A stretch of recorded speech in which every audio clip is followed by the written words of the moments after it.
Hi, I'm Bryce Routley from the South Australian Environment Protection Authority, and I would like to show you how to create your own environmental management system using a simple process called Ecomapping. A basic environmental management system establishes a vision and a commitment to actually do something about protecting the environment.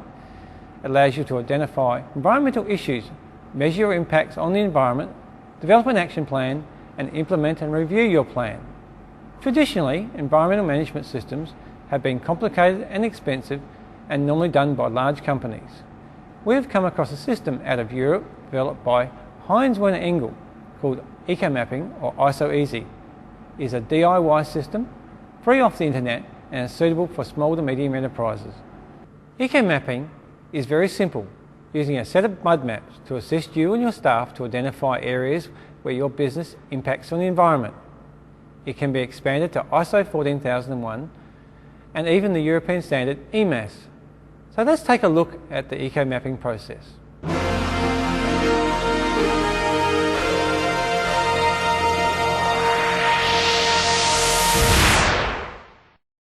The first major step is to look at your urban situation.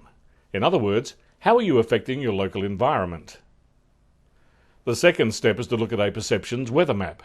What are your workers' perceptions of how well you're actually doing to reduce your environmental impact? The next steps start mapping individual aspects of your premises, how your business activities are impacting on water, soil, air quality, energy consumption and waste. Once you have these elements mapped out, you can create an action plan to address the identified environmental problems. The eco-mapping process needs management support and a commitment to engage staff. Firstly, you need to hold a meeting with your staff and explain what you intend to do and ask for their cooperation.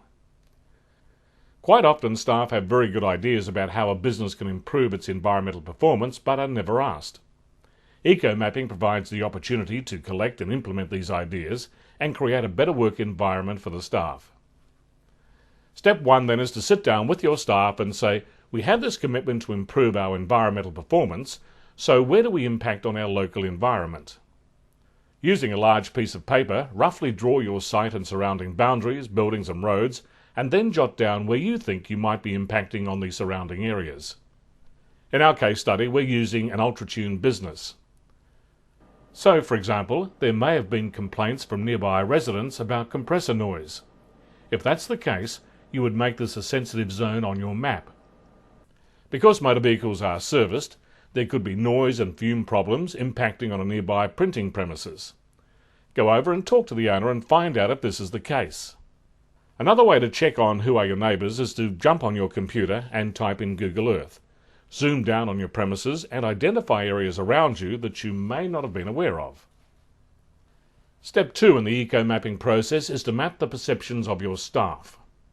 Your staff may think that you're doing a good job in one particular area or vice versa. This is an example of a 2-minute checklist. You can use the template on the CD or design your own. In this example, sunny is good, thunderstorm is bad. So your staff can quickly go through and tick off the various questions.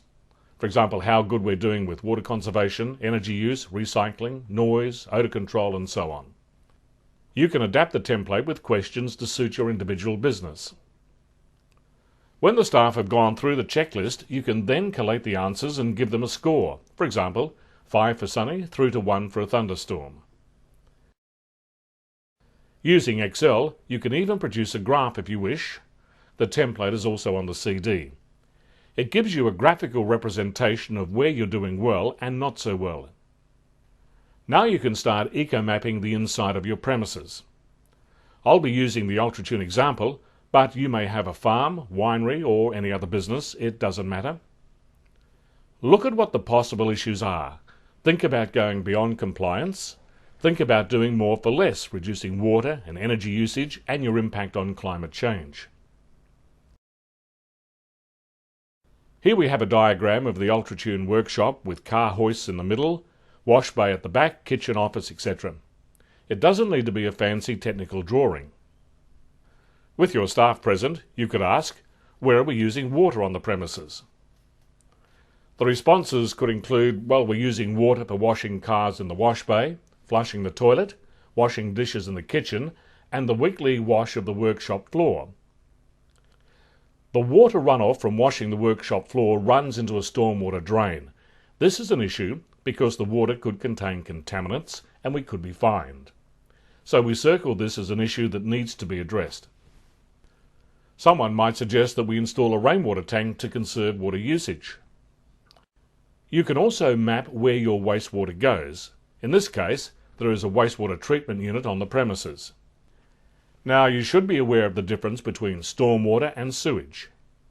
Wastewater inside the building from toilets and hand basins goes to a sewage treatment plant where it is treated and, if possible, reused.